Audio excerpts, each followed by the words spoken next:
Welcome in, hockey fans, to a new episode of the Hockey Hub here on NESN. Casey and Sophia to run you through it with so much exciting headlines taking place around not only the NHL, but there was a lot of really cool things going down at TD Garden, from a welcome home in a sense for Ryan Leonard. We have the Capitals, you have Alex Ovechkin and the journey that he's on, and Sophia, my favorite, Women in Sports Night, and you were a big token of that. So how are you?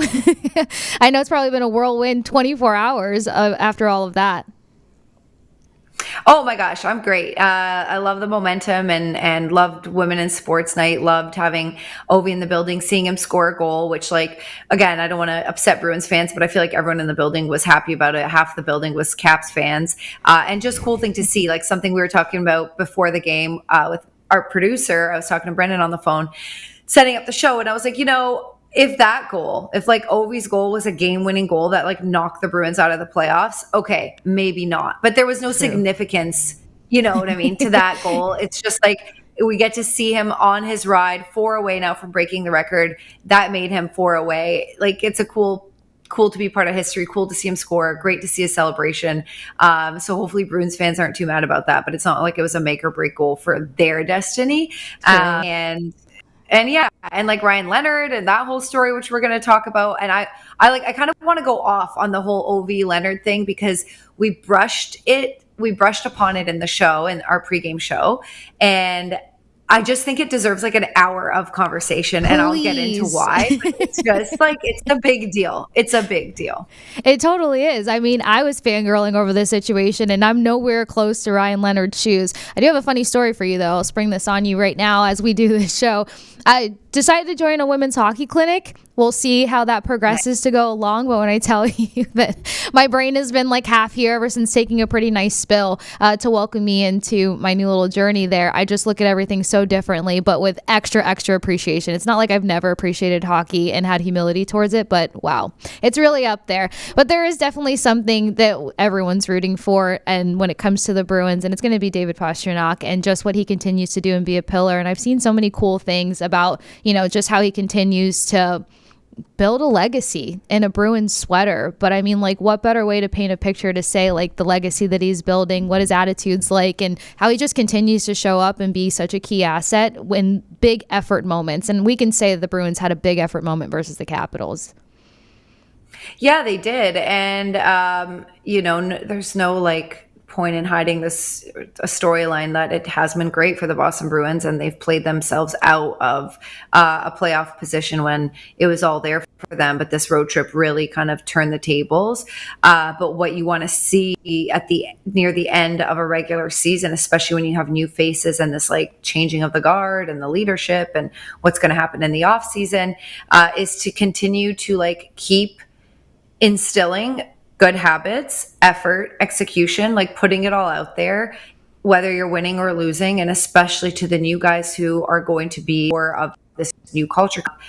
You want to make sure that you're continuing the traditions, the work ethic, the pride is something that's been used a lot. The internal competition is something that's been used a lot in Bruins history, that's still staying there. And David Pastrnak, definitely a big part of that. And like, so I feel like we've, ever since Bergeron and Chara were gone, then we have this leadership with Marchand, Coyle, Carlo, Charlie McAvoy, David Pastrnak, and all of a sudden trade deadline happens and then the team gets blown up. And I feel like we're talking about the same, which like makes sense. There's a big question mark around the leadership. I don't really love staying on a topic that has been done so many times just to talk about it, but I did feel the need to revisit this like Pasta as a leader, only because I feel like I've had some real insight on this last road trip. As fans know, I've been away from the Bruins for most of the year, kind of get launched back into the season mid-March.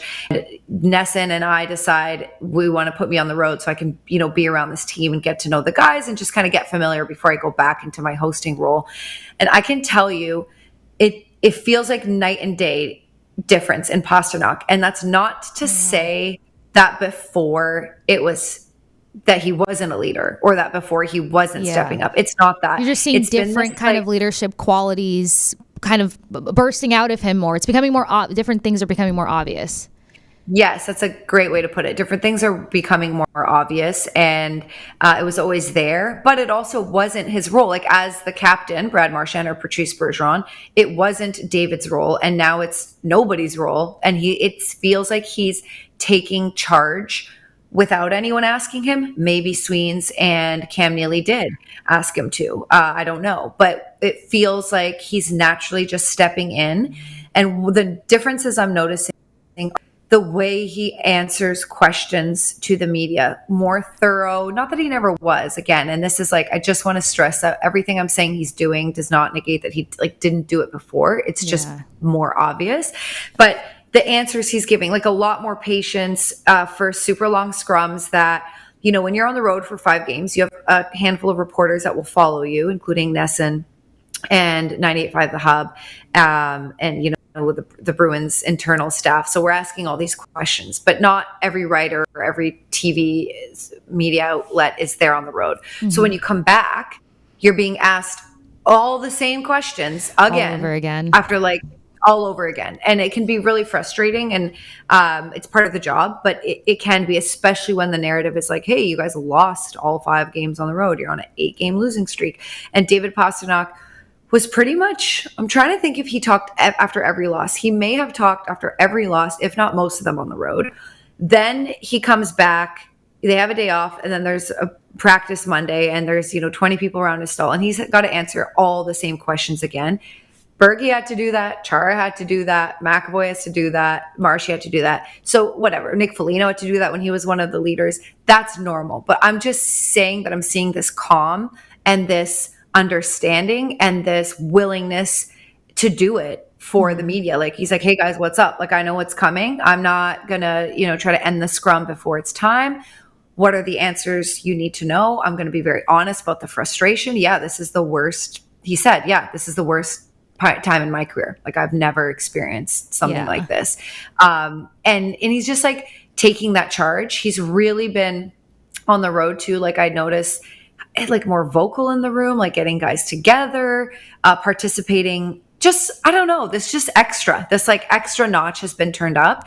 And David Pastrnak, no secret, has gone through a lot of hardships in his life that will grow you. You know, he's still a young guy, and that will grow you. And, you know, obviously very unfortunate. But now finally he has this joy in his life, a baby, and it's been a while now, but a young daughter, and fatherhood changes people and it changes perspective. And I think all of that in combination, like when I'm rambling, so I'm sorry, I'm going to finish this thought, but no, but you're saying a lot of really good things that we're going to build off of, because I love that you mentioned like fatherhood does bring you something different. But what I love is that you mentioned the fact that like, not that he didn't have it there before, it was there, but as you get older, there are certain characteristics that just become more obvious, more keen, and like patience. I want to say, I mean, I was never a patient person. I like to say that I'm getting better at it, but like to be a good leader, you do have to have patience, because you do have to now prepare yourself to speak to everybody and to have, you know, go through the same kind of like talking points, because you want to make sure that you're getting all the information out. And when you're giving information, you're being honest, but you're also protecting your team. Like, at least that's what I like, is that a locker room that's a family. They're protecting one another. You're not going out there and leaving too many things out to the media to run with in a different direction. And that makes you more mindful of what you're saying. So it sounds like you're seeing a more patient, more mindful, and then that dad characteristic, you're just going to have a little bit more compassion, a little bit more empathy, and it's all going to come out differently. So I guess that's what I'm picking from what like you're saying that stands out to me, that I could picture like an evolution of David Pastrnak and who he's becoming. Yeah, no, I love that. I love the protecting the team part, because it's so true. Like the narratives can get out of control and you come out and silence them, and it's not always an easy job to do. But also if you're like falsely positive or too much of like, no, things are great. Don't worry. The culture's going to be the same. Everything's wonderful. Like he's being like, yeah, this sucks right now. This stretch sucks. And I'm going to admit that. But, you know, there's so much pride, and I feel that pride. So I'm someone who really relies on, like, I don't know if it's intuition or feelings, but there are certain things that you can read on paper, like Charlie McAvoy and David Pastrnak are in line to be the next leaders and captains. And when I was away from the team, I was like, yeah, maybe. Like I was like, I don't, yeah, we'll see. And sure. But like losing Brad Marchand was hard. And are they ready for that? And now that I've been around the team, I'm like, whoa, I'm feeling the difference. That's no longer a narrative that I'm just like, yeah, I guess we're spinning this narrative because like who else has been at the core? It just felt like kind of like, well, the core has been blown up. So I guess these two guys, like that's what it sounded like to me. And then now that I'm around the team again, I'm like, oh yeah, absolutely. Like both of them have absolutely just taken on this different role and stepped into it quite flawlessly. And I'm sure they would both love some support. And that's going to be a really big focus for Don Sweeney in the off season. Chara never did it alone. Bergeron never did it alone. Marchand never did it alone. Mm-hmm. And so Pastrnak or McAvoy aren't going to be expected to do it alone. But right now, just being the guys that are like some of the few that are left from that era, you're leaning on them. And that's very like, it makes sense. Now that I've been in there, I'm like, yes, I can echo that this is a good idea in the right direction, not just because it was like a default. Does that make sense? That's actually the best way to put it, because I feel like naturally we default to a situation because it's trendy or because it just seems like the right thing to do. But in this instance, I mean, I feel like because of how fast everything took place, the nature of the situation is panic. And then when you panic, you just want an answer. So I love that intuitively you're like, well, let's see what plays out and starts to make the most sense. And I know we're not leaning in one direction over another, but we're at least seeing different characteristics come to life that make it make sense. And I love it too, because, for Pasta to have another declaratory season and just to continue to be at the height of the National Hockey League as a whole.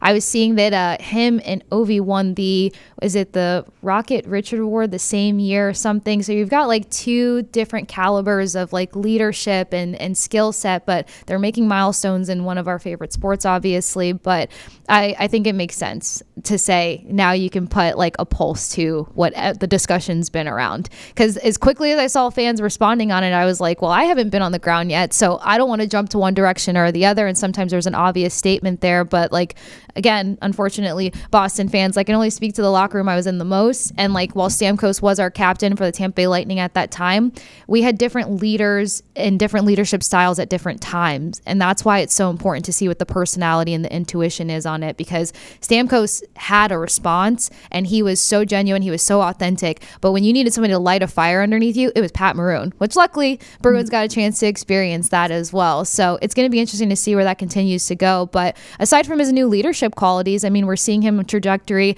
to have another potential 100-point season. He's not too far out, but the season's coming to a rapid close. Like, is this an extra motivator, you think, for somebody like him? Or he's just like, he loves the game. He's here. He's present. He just wants to be a pillar for this team. Yeah, I'm sure it is. Like, I think maybe what's more of a motivator is another 40-goal season, because that's a big milestone, and he's only 3 away from that right now. And I think more than 10 points away from 100, but like still very doable. But I think any player would be not lying, but like would be in denial if they said that they didn't have small personal goals. Like, your team goal is number one, obviously. And that's how it should be. And then your like little milestones within that are your own that you're looking for. And now that we know that, winning a Stanley Cup isn't a team goal at the moment for the Boston Bruins this year, then you do want to focus on building those the good habits and breaking bad habits, and just like, what can you do? And obviously scoring is part of it. So I'm sure like getting 3 more in the remaining games is something that means something to Pastrnak and would be great for his resume and keep putting him in the class or the conversation that he could end up being one of the most elite Bruins of all time, and still has a lot of time left with this organization. So absolutely, I think it's a motivator for his line mates as well, like Geeks getting him those points, or whoever he ends up playing with. So yeah, that's definitely got to be up there, but I don't think it's one of those things where it's like keeps him up at night, like he's probably thinking one game at a time, finish the season strong, build good habits with the remaining games you have left, embrace some of the younger guys, X, Y, and Z, all of that. Get 40 goals would be nice. Get some wins so that, you don't end the season on the string of losses that they're riding right now. But I don't think it's one of those things that he's like, if I don't get 40, I'm devastated. It would just, I think, I don't know that for a fact. Maybe we'll ask him. Hey, we could do that. Right. I'm sure he downplayed a little, but like, yeah, it's got to be something that's on the back of his mind and his teammates too. Yeah, that's a good point. I mean, I think 40 goals is closer in terms of like what feels reachable, but we know someone else that's counting goals. And excuse me, guys, I pronounced it wrong. The Richard, I believe my producer just told me Richard Trophy that him and Ovi were both in getting at the same time. But this pivots us perfectly back to Alex Ovechkin. He picks up a goal as well as Pasta picking up a couple goals as well. And then it brings us back to the sport of hockey as a whole. Like the audience seemed to just be equally as excited because you said it wasn't a pivotal goal at the moment in terms of like closing out the Bruins, but just like another mile marker for records. But the night before, he's hanging out with Ryan Leonard, drinking waters. We're going to tell everybody, singing Bands Will Make Her Dance. And that video was probably my favorite. Sophia, I got to ask you, would you get the Bands Make Her Dance t-shirt with Ovi on it? I think he was in uniform. Oh my God, yes.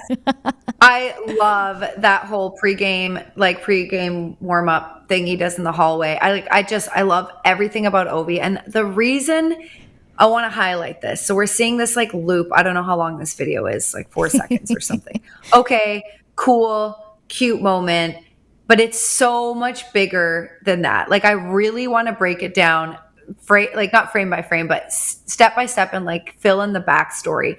Just imagine being Ryan Leonard, plays for the BC Eagles, big deal there, but like haven't made your mark in the NHL and still has a way to go before he does that. He's played 1 game, gets eliminated, signs entry-level contract with the Washington Capitals. Don't know if he's going to play.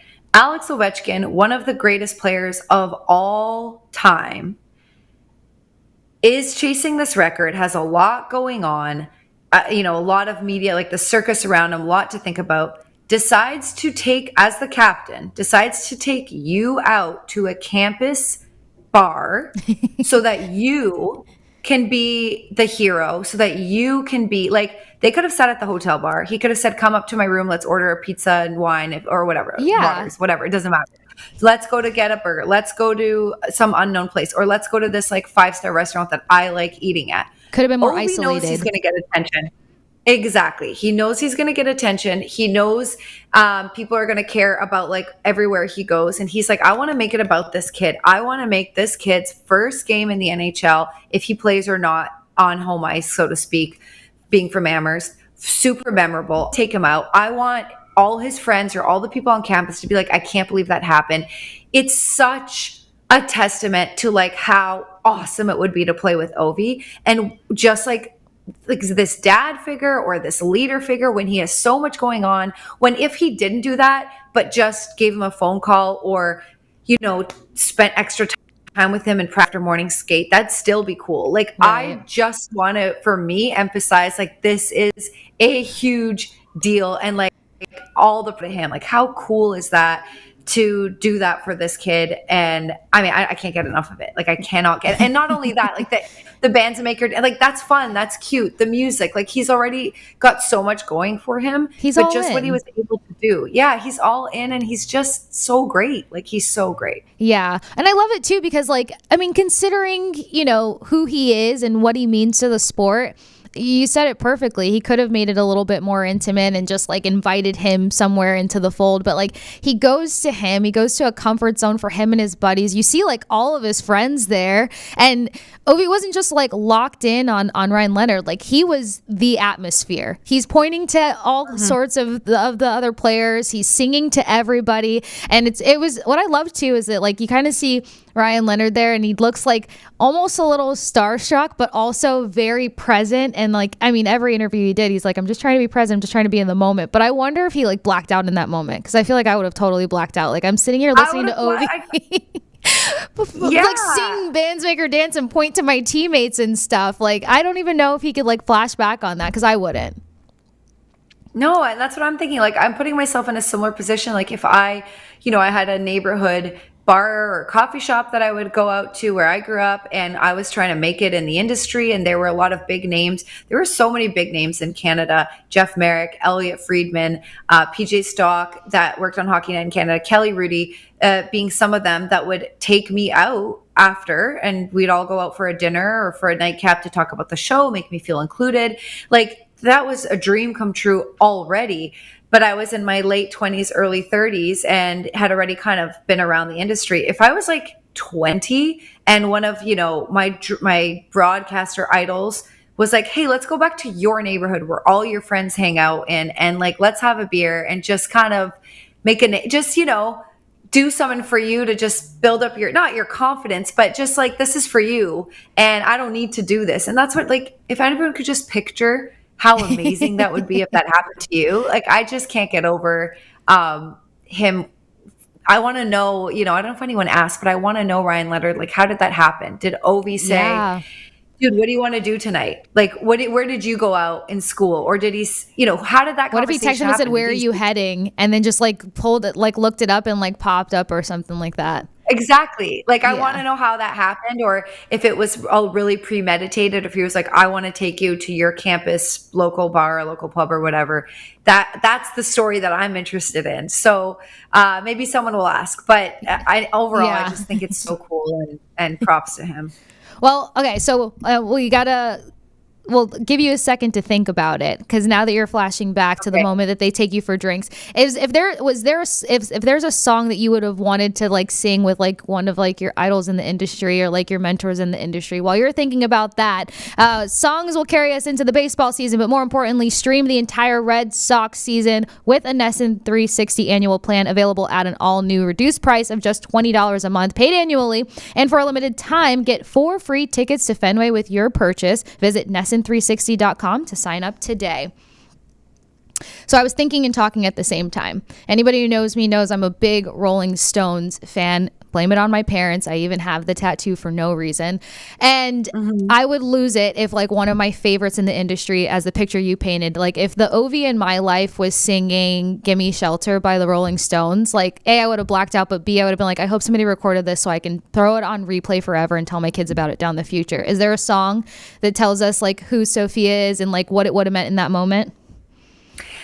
Yes. And unfortunately, I'm going to be one of those people who's like, I can't answer that because there's just like too many, and it would have to be like, what age am I? What context? Music plays such an important, it's like, to me, it's like choosing a favorite child. So I can't, like, I feel like if I answered it, I would be staying up all night being like, well, what about this song? Like, why didn't I incorporate this one? Yes. So it just depends on the moment. And I think like, obviously bands to make her dance, that's just like because it's such an Obi thing and the inside joke and all that, like that's why that worked. But for me, I'm sorry, Kasey, can't answer. It's too much love. It's too much pressure. At least the music just like speaks to you as a whole. So that counts for all of it. But yeah, definitely a magical experience. Hopefully we'll get the t-shirts. We'll see if NESN will hook us up with the Bands or Make Will Dance t-shirts. But what I also thought was super cool, and I don't know, are you superstitious at all? Rituals? But there are some things that I am, and then some not really. Okay. Well, the President's Trophy is always the most talked about conversation gearing up this time of the year. And I'm thinking to myself last night, well, say Ovi breaks the record, which we're all expecting to happen, but like, could he also have a season where he breaks Wayne Gretzky's record, but also potentially puts the President's Trophy curse to bed? I mean, as we're recording right now, Capitals are just one space out from the Jets, leading 106 for the Jets, 105 points for the Capitals, but they've got a pretty decent schedule ahead to where they could climb to that President's Trophy top. Is it too much to say that this is the team that could finally potentially possibly break a President's Trophy curse? There's only been 8 teams. Yeah. I don't know. Like you'd like to think that there isn't a curse, but it is very odd that like the best team with the regular season record gets the President's Trophy, and then that they don't go on to win, the Stanley Cup or it doesn't like add up. So I don't know if it's a curse as much as it is that playoff hockey is just so much different than regular season hockey, and the DNA that you need to win regular season games doesn't always add up to playoff hockey. Also, there's just like obviously injuries and so much that could happen. So I don't know if it is as much as a curse as to like you're actually looking at the DNA of winners being very different than regular season winners. And that's not to say, like, we saw the Rangers go very far, or the Bruins, or, you know, when they were winners, and then sometimes not, sometimes eliminating them. It's like that's what it is. It's like there's grit, there's chippiness, there's this extra level of physicality. There's so much that goes into getting it done, you know, and going all the way. That's not the same as the regular season. So again, I don't know if it's a curse as much as like we're looking at two different identities that you need to be, and one doesn't equal the other. I'm thinking that players probably look at it that way, like two different identities versus like a curse, because I can't imagine like feeling like the energy of the perfect season and then like the President's Trophy is in reach, and then having in the back of my head that like, oh my gosh, anyone who wins the President's Trophy can't go any further. So I've always wondered if like that's something that potentially lives rent free in their head, or if they're just able to separate the two. I would think that they separate the two clearly, but I know for me, you would think, because it would be weird. Like, about Winnipeg and the Caps now, like, it would be really weird if they're like, okay, we got to lose a couple because we can't win the President's Trophy. Like, I don't, that's a weird way to approach a game. So yeah. I don't think that's happening.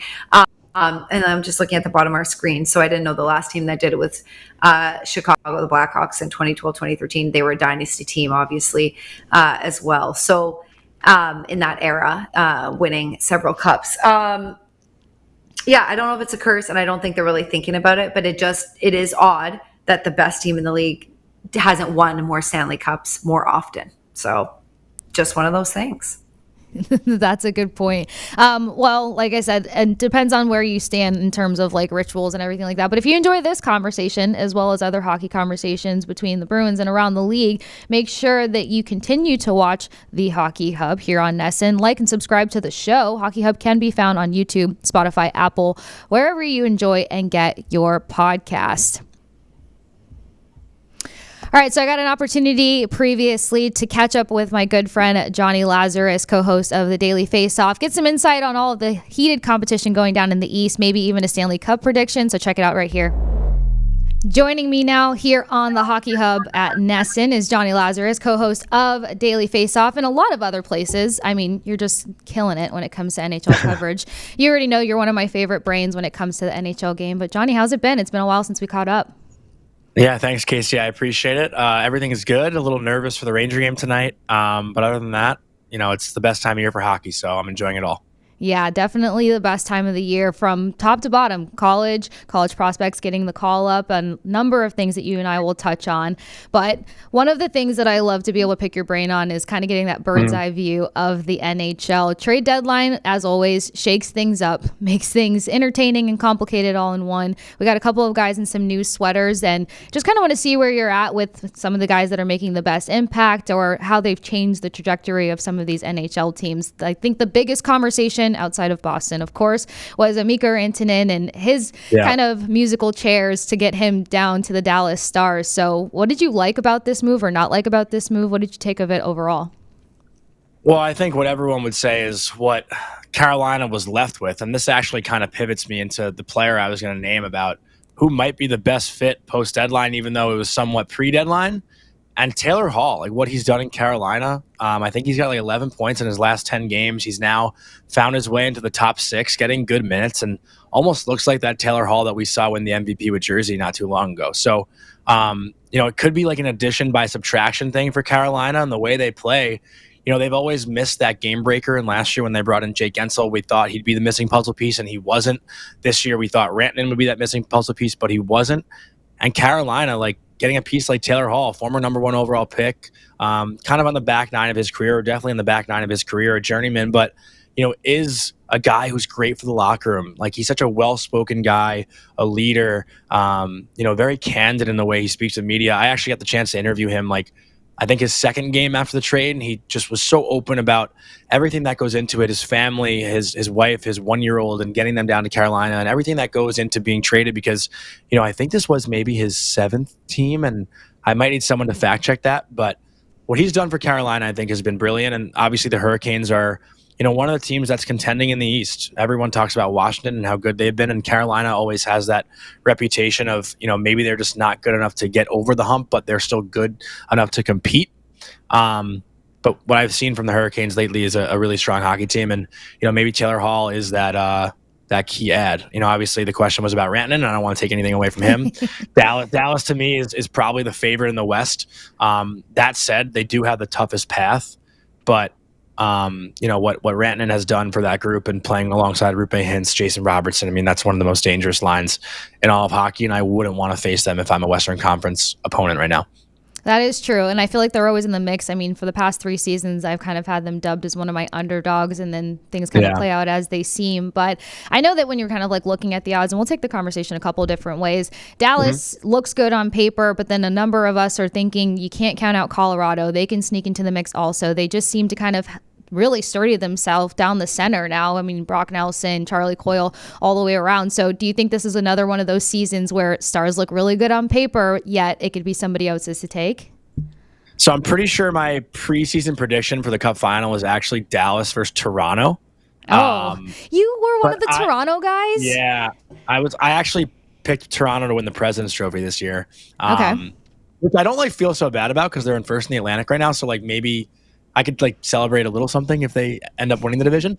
But I actually said 2 months ago before the trades even happened with Nelson and Coyle that Colorado was my pick. They're the team that I stay up late watching. Those West Coast games are obviously a little tough to stay up for, but whenever the Colorado Avalanche are on and Nathan McKinnon and Cale Makar are playing, I am locked in on that team. And, obviously Mackenzie Blackwood gets traded. They revamped their whole goalie position, and, Blackwood's been good. And this team's proven in years past that they're deep down the middle. They're so offensively gifted that they don't necessarily need that goalie that's going to be, above a 930 save percentage. They need a 915 or a 910, just to keep themselves competitive because they score enough goals. Watching those two play together to me is just appointment television. And obviously when you add in the pieces like Nelson, like Coyle, and then, you have that supporting cast, and Devon Toews still is one of the most underrated defensemen, I think, in the entire NHL. And, obviously he plays alongside Cale Makar, so he has a little bit of an edge, but even on his own, we saw it in, he was playing with Cale there also, but it's the best of the best. Devon Toews can hold his own. And then, obviously Arturi Lehkonen, Martin Necas, look at what Martin Necas has done since, stepping in and playing alongside Nathan McKinnon on the power play. And I believe McKinnon said, a quote on the power play a month or so ago that he feels comfortable even going down to the goal line because Nate just has that capability of playing the half wall that Nate doesn't feel like he needs to do everything on his own. So there's that extra little level of comfort. And then their team speed overall. If you watch them play, there aren't many teams that can keep up with Colorado. So if I'm picking one team right now to win the Stanley Cup, it's Colorado Avalanche. Oh, I like that. Okay, so at least there was some buyback there, not completely having a Toronto take on it, but having Colorado sneak in. And I'm kind of right there with you. Like I said, Dallas has looked good on paper. Everyone's kind of really hopping on the Jets train. It's just some teams that have that 100-plus number at this time of the season, I just don't trust it because it's those guys that have had to gut out more wins than losses at this point of the year that you really see sneak through, which pivots us to another guy. Got traded out of the Buffalo Sabres, now joining the Ottawa Senators. Dylan Cousins got off to a pretty hot start when he first put on that new sweater, but just kind of want to get your take on that because it feels like a good new home for him, and Ottawa's been looking for this chance and opportunity. They're sitting in that top wild card spot, and there's a decent margin between them and any other team to kind of get in the mix there, so it looks like they'll be looking at the postseason finally after some time. Yeah, so I feel really foolish. When that trade first happened, we were doing a Daily Faceoff live show for trade deadline, and I said I actually hated it because just knowing some guys on Ottawa, I'm pretty friendly with Shane Pinto, and I know how much Josh Norris meant to their locker room, and Bernard Docker as well.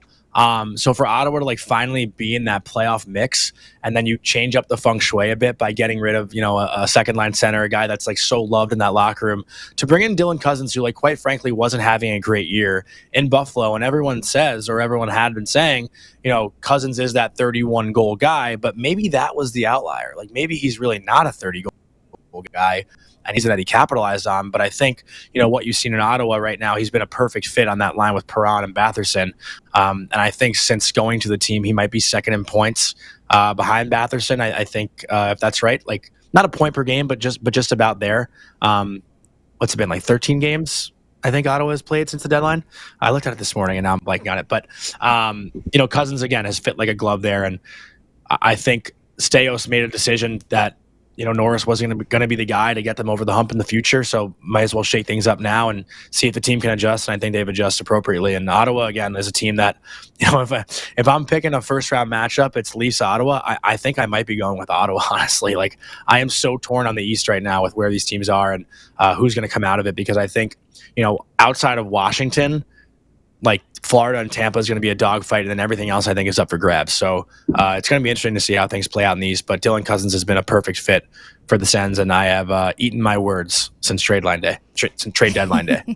You're coming from the right place, though, especially because I'm sure all of our hearts kind of broke when Brady Tkachuk went to social media and was just like, I'm losing a family member here, and it's already tough enough for these guys. So to lose somebody so close, and then finally to get to a point in the season where everything you've been working for over the course of the last couple of years is playing out, you want to do that with your best friend or your brother. So I can definitely attest to how much that sucks. But you said it, East is ramping up. It's really hard. You don't want to be too obvious with anything because a lot is up for grabs, and we've seen the Titans of the East fall to other guys that were underdogs. But let's go back to Carolina for a minute. Logan Stankoven, this is a guy that loved watching him play in Dallas. You made the great analysis of, add to subtract, and I feel like Carolina is one of those teams that they're easy to count out because sometimes we're not seeing the big picture from the movement taking place. Sometimes the names don't always make sense to us, but then you see them hit the ice and things start to pan out a little bit differently. So you touched on Taylor Hall, but talk about Stankoven a little bit, or just like other reasons why you can't count out Carolina. Yeah, I mean, with Carolina, I think the question mark is always in goal, right? They haven't really been the healthiest in net. And again, I do kind of want to stay on Stankoven here. But I don't think Stankoven is necessarily like that guy that puts Carolina over the hump, right? I think he's just a guy who can come in and fit the system well. Like, he's not playing top line minutes. He's not playing first line power play. Like, I don't think, and this is no discredit to him. He's still a really young player in this league. Like, he could grow into that, and he probably will grow into that. And honestly, the way Carolina plays too, I don't think their size, I don't think his lack of size even really matters.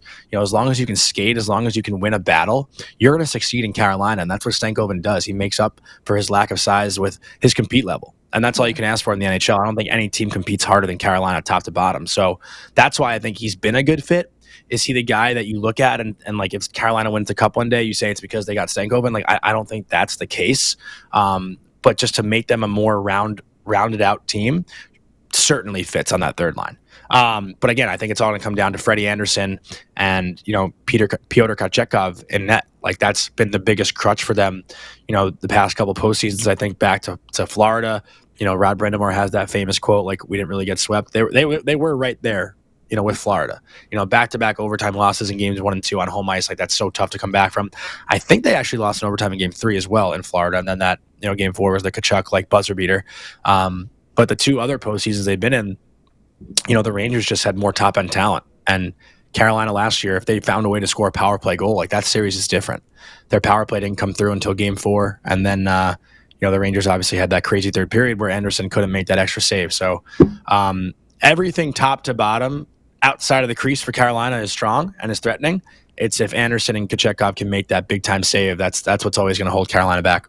Yeah, that's a good point. Well, Kochetkov lives rent-free in my head. First time I ever did in studio for the Lightning, I completely butchered his name, but I got the wrong pronunciation. Yeah. So we moved past it. What did they have it at on NHL.com? It was... You weren't alone. I feel like when he first entered the league, everyone was saying different things. 3 different variations, I swear. But it'll come back to me. I'll shoot you a message and be like, this is how bad I butchered this. But yeah, so he's going to be living a few things out differently. Before we move on, though, overall, you mentioned Taylor Hall, like I said, but is there any other player that you think, like, yeah, this guy made an impact and he can actually help tilt this roster, like, in the postseason? If I can be a little biased, like, I'll say JT Miller, obviously. You could be biased on this one. I don't know if they're going to make the playoffs, so I don't know if he will. I don't know if he will change things for the postseason. But I mean, since he's come here, I don't want to say everything's changed, just because the results haven't really been there necessarily. And obviously he was traded earlier than the deadline, but I just think the overall aura of the team is a little bit different, if that's fair to say. It is fair. But again, like, it's not like the Rangers have been on this heater where they look like an unstoppable force. But I got to say, like, since Miller's come in, he's been over a point per game. 25 points in 24 games, I believe, is the tally. Like, he's helped Mika Zibanejad turn his season around. Mika had a horrible start to the year. And now tonight, honestly, we'll see that, first glimpse of Gabe Perreault playing on his line. Since we're on Nesson, got to talk about the star out of Boston College, right? Gabe is playing on the wing. Yeah, he's playing on the left wing with JT Miller and Alexis Lafreniere. It's a game that I'm personally fired up for. I followed Gabe closely over the past 2 seasons, so I'm really excited to see what he can do. And I think being under JT Miller's wing is going to be a huge thing for him as he enters the NHL. So I will say JT Miller is another guy that has stepped in. It wasn't on deadline day. It was prior, but he's certainly been a big change or big piece to the Rangers. Yeah, well, it was exciting because his first game with them, I think, was against the Bruins. But I saw him very quick and early. Yeah, and I mean, I've loved his career for a while. Anybody who's run through the Tampa Bay locker room, has my vote of confidence moving throughout their career. So let's stick with it for a second. Gabe Perreault, what do you like about him joining the Rangers, and what do you foresee for him when it comes to, because sometimes these guys, they get their NHL debut and then they end up going back down for a little bit to continue to develop. Like, do you see more time in development? Because Richard Gross mentioned that he wishes that he would have stayed for one more year, and there was kind of a split decision in response on that. I've been around a lot of really good college players that have done the extra year, and it's paid off dividends. But also, I look at a guy like Gabe, and his best friends are leaving; they're signing the NHL. He's watched Will Smith all season play with the Sharks. Ryan Leonard signs his contract, and I think sometimes just for your overall well-being mentally, it might be time to move on, even if it's not time to move on physically. But he felt that he was at a place with his game where he can come into the NHL and have an impact. And again, the criticisms that you see about Gabe Perreault or hear about Gabe Perreault are very similar to the criticisms that Adam Fox got as a defenseman. Adam wasn't always the fastest, wasn't always the strongest, but he had something that no one else could teach and no one else could stop. And that's the way he thinks the game. And I think Gabe Perreault is very similar, in the way that he sees the ice and the way that he makes plays for his line mates and how he makes everyone around him better. And when you put Gabe Perreault with the best of the best players in the world, I think that's only going to make him a better player. So, the criticisms, I do think they are fair, but I do think that Gabe will come out and surprise a lot of people just because, what he does lack in foot speed and maybe, physical strength he makes up for in his playmaking, honestly, in his scoring ability as well. He's got such silky hands. The amount of breakaway goals he scored this year in college was insane. And the Rangers, I don't think ever score on breakaways. So that might help too. But I do think people are going to flip the switch quick on Gabe Perreault in these next 8 games when they see what he can do with, the best of the best. Yeah, I mean, tell me if I'm wrong here. I feel like the hockey clubs such as the Rangers, they've given those opportunities to young guys. They've had a little bit more patience sometimes here and there to see where things can line up. So definitely a good fit in terms of kind of responding back to the backlash and proving that you have the capability with the Rangers of all teams, right? Well, I definitely will comment on that because, honestly, being around Ranger fans for at least the last 15 years, there hasn't really been a player that has stepped into their rookie season and gotten a top 6 opportunity right away. Gabe being thrown on that second line is somewhat uncommon. When he signed his contract the other day, all the comments were great, Laviolette's going to put him on the 4th line. He'll see 8 minutes. That was, but that's what it's been. That's kind of what Capo Caco got his chances. Lafreniere obviously had a great year last year and has been in the top 6 this year. But his first few years under Gerard Gallant, he was kind of buried in the 4th line, getting scratched every now and then. And it was tough. So I also think it helps that Pierre Laviolette is familiar with Gabe Perreault. And something I asked him last year, which has become somewhat of a funny joke, is that Pierre Laviolette's daughter actually goes to Boston College and went to every game. So she was always texting him oh my God, Gabe scored a sick one tonight. So that's a question I have up my sleeve to ask Pierre Laviolette tonight, is if he got pressure from his daughter to put him in the top 6. Obviously, depending on how the game goes, I'll take the temperature of that one after. But I think everyone is excited to see Gabe tonight. Yeah, there's a lot of players that we're excited to see. We got to see another one up close in Boston, Ryan Leonard, teammate of Gabe Perreault. And I mean, what better debut than to be on the same roster as Alex Ovechkin for one, and then get to, I don't know, have a beer or maybe water probably the night before with him. I just have to ask you really quick, are you going to buy one of the Bands Maker Dance t-shirts? Would you rock that?